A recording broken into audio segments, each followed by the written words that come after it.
What's going on, New Jersey homeowners? It's Omar here. And in this quick video, I wanted to talk about five details specifically about the solar loan in the state of New Jersey that anybody who's considering actually financing the system should be aware of. And I'm just going to compare this against another popular option, which is called a PPA or a power purchase agreement. And I'm just going to show you kind of the difference between both of them so you can just make an educated decision for yourself. But the biggest reason why I think a lot of people should avoid the actual loan is because of the built-in interest rate. Even if the payment seems good, there's an interest rate that is not being accounted for. And I just want to add that there's typically what you call a dealer fee that comes in on loans. Basically, there's a fee that comes from the person providing the loan that adds on top of the actual payment. So, in the end of the day, it just kind of makes things more expensive than just getting cheaper electricity, right? So it's no secret that interest rates have just kind of creeped up over time. So you have the loan rates for solar that can hit 6 to 9% plus.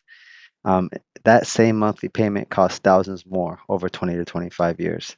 Whereas with a PPA, okay, a power purchase agreement, there's no interest rate because you're not financing anything. You just have a locked in fixed monthly payment that typically doesn't go up, right? So that's the biggest thing. And we all know that with interest rates and with loans, you're typically paying on the loan first before you hit the principal. So that's another detail that just kind of they hide from you. And then there's a concept called payment reamortization within the loan, meaning when you are first presented with the payment that they give you, it might seem pretty good at first, but if you don't read below or the sales rep doesn't tell you, what happens is after typically around month 18, if you don't take the uh, the tax credit benefits that you were owed or that you were able to take advantage of, and it's not even automatic to get advantage of those tax benefits. What happens is that payment is going to re-amortize. So if you're looking at $100 monthly payment, and that's what the sales rep showed you, then that payment will actually go up typically around 40% after around 18 months if you didn't apply the tax credit to the loan. So that $100 payment now becomes 150. So you're mostly about break even, right? Typically, what I've seen is most people are breaking even.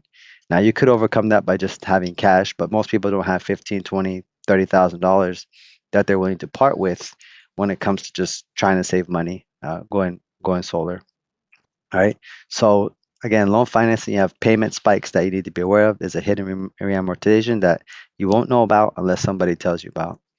Okay, and then you have the SREC registration.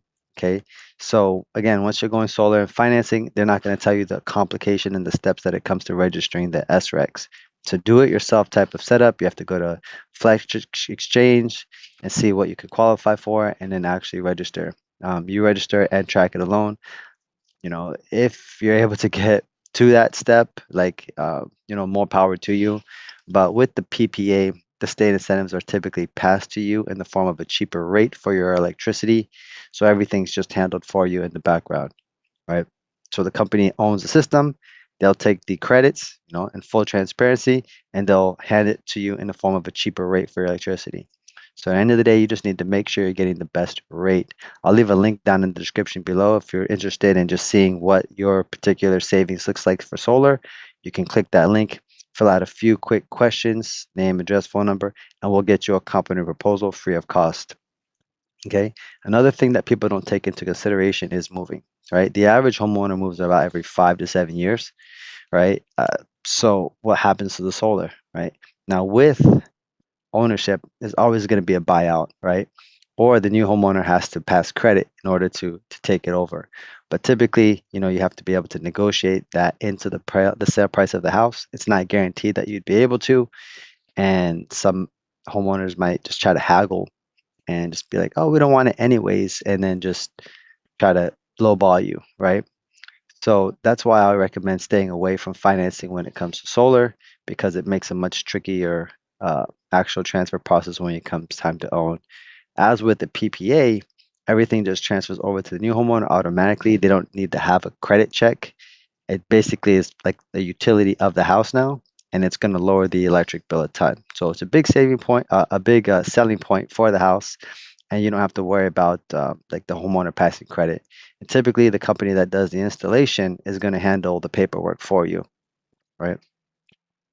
So again, with the loan, you must pay off the balance to transfer debt to the buyers, PPA, simple agreement transfer. And the next thing is the maintenance and repairs.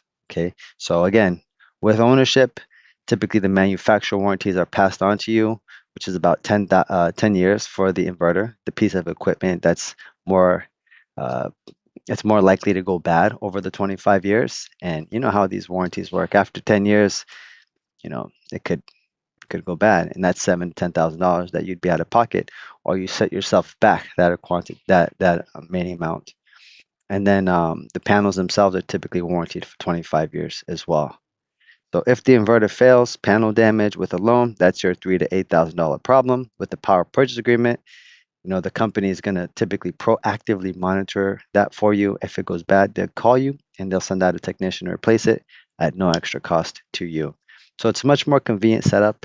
And the thing you want to ask yourself, like if you're going to finance a loan or do PPA, is what's my main purpose of going solar? Is it to save money on my electric bill, or is it to try to see solar as like an investment, kind of like a tax credit? Then you need to get deeper, more technical in what your actual goals are. But most people are just trying to save money on their electric bill, lock in their rate so that they can be immune from the rate increases from PSE&G, Atlantic City Electric, Jersey Central Power and Light. Right? So if that's you, click the link in the description below. We'll get you a complimentary proposal to show you what your savings like.